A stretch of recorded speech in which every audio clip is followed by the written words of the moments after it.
সবাইকে মনে হয় আত্মবিশ্বাসী, শুধু নিজেকেই কেন দুর্বল লাগে?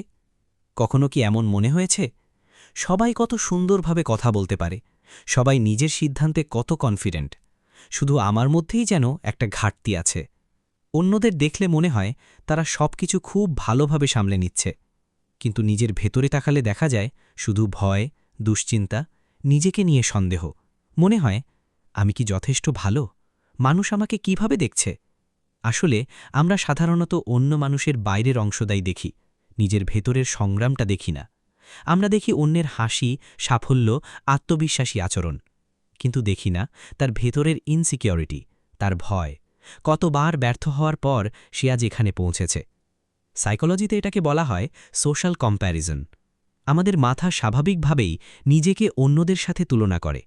সমস্যা শুরু হয় তখন যখন অন্যের সবচেয়ে ভালো মুহূর্তের সাথে নিজের সবচেয়ে কঠিন মুহূর্তের তুলনা করি।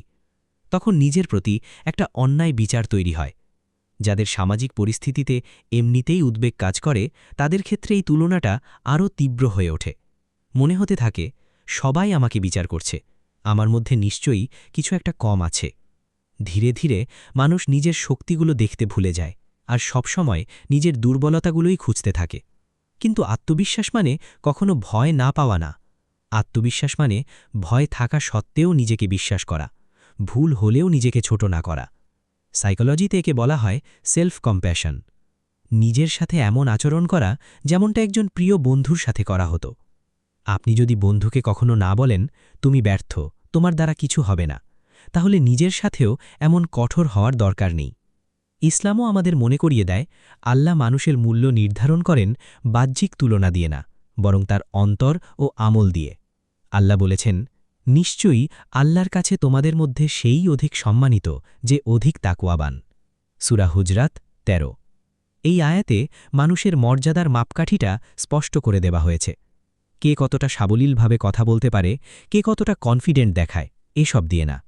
মূল্যায়ন হয় আন্তরিকতা আর আল্লাভীতি দিয়ে। মানুষের প্রশংসা বা সমালোচনা আপনার প্রকৃত মূল্য নির্ধারণ করে না। তাহলে কি করবেন? যখন মনে হবে সবাই আমার চেয়ে ভালো, একটু থামুন, নিজেকে প্রশ্ন করুন, আমি কি সত্যিই দুর্বল, নাকি শুধু নিজের সাথে অন্যায় তুলনা করছি?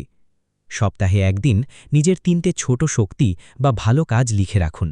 এই অভ্যেস নিজের দুর্বলতার দিকে তাকিয়ে থাকার প্রবণতাকে ধীরে ধীরে কমিয়ে দেয়। আর যখন নিজের ভুল নিয়ে কঠোর কথা বলতে ইচ্ছা করবে, নিজেকে জিজ্ঞেস করুন, আমার প্রিয় বন্ধুকে আমি কি এই কথাটা বলতাম?